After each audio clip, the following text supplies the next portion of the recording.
Panglima Kodam Iskandar Muda, Mayor Jenderal TNI Muhammad Hasan, memimpin serah terima jabatan pejabat Kodam Iskandar Muda di Gedung Mahlayati Kodam Iskandar Muda, Kota Banda Aceh pada Kamis 2 Juni 2022.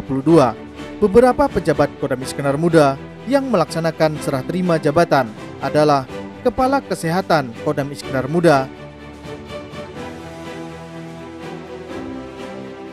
Kepala Sandi dan Cyber Kodam Iskandar Muda, Komandan Detasemen Arhanud 001 Cigra Satria Buana Yuda,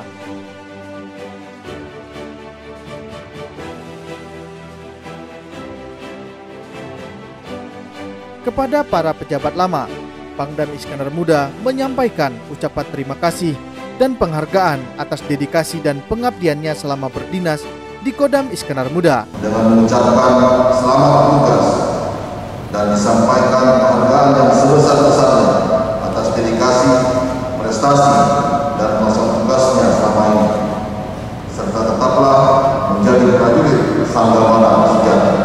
Sementara kepada pejabat baru, Pangdam Iskandar Muda mengucapkan selamat datang dan selamat bertugas di lingkungan Kodam Iskandar Muda.